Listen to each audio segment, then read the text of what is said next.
আপনারা হয়তো কম বেশি সবাই জানেন যে ফেসবুকে নতুন একটা আপডেট আসছে। তো আজকে এই আপডেট ভার্সনে আপনাদের দেখাবো যে কি করে ফেসবুকে ফ্রেন্ড লিস্ট হাইড করবেন। অর্থাৎ আপনার ফেসবুকে কারা কারা ফ্রেন্ড লিস্টে আছে, অর্থাৎ কারা কারা আপনার ফেসবুক ফ্রেন্ড, সেটা আপনি ছাড়া আর কেউ দেখতে পারবে না। তো চলুন ভিডিওটা শুরু করা যাক।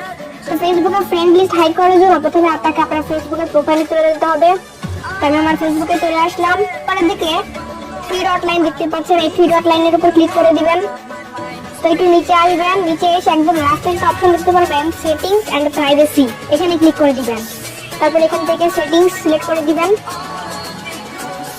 তো তারপর আপনার সামনে এরকম একটা ইন্টারফেস চলে আসবে। আপনি এখান থেকে সোজা নিচের দিকে চলে আসবেন।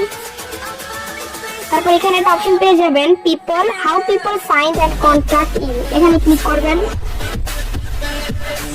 তো তারপর এখানে অনেকগুলো অপশন আসছে যে কি আপনার কাছে ফ্রেন্ড রিকোয়েস্ট পাঠাতে পারবে, সেটা আপনি সিলেক্ট করতে পারবেন। আপনার ফোন নাম্বার কে দেখতে পারবে সেটাও সিলেক্ট করতে পারবেন। তো আজকের ভিডিওতে আমি দেখাবো যে কি করে ফ্রেন্ড লিস্ট হাইড করবেন। তো 2 নম্বরে একটা অপশন দেখতে পাচ্ছেন you can see your friends list, এখানে দেখুন এই অপশনের উপর ক্লিক করে দিবেন। তো তারপর দেখুন অনেকগুলো অপশন চলে আসছে, আপনার চাইলে পাবলিক সবাই দেখতে পারবে। তারপর ধরুন এই ফ্রেন্ড সেট করে দিলে আপনার যারা যারা ফ্রেন্ড আছে তারাই দেখতে পারবে যে আর কারা কারা ফ্রেন্ড হিসেবে আছে। তারপর আপনি যদি এখান থেকে সি মোডে ক্লিক করেন তাহলে দেখতে পারবেন যে হচ্ছে অনলি মি, লাস্টের অপশন অনলি মি, যদি এই অপশনটা সিলেক্ট করে দেন তাহলে আপনি ছাড়া আর কেউ দেখতে পারবে না যে আপনার ফ্রেন্ড লিস্টে কারা কারা যুক্ত আছে। তো গাইস, এই ছিল আজকের ভিডিওটি ভালো লাগলে অবশ্যই একটা লাইক দিবেন।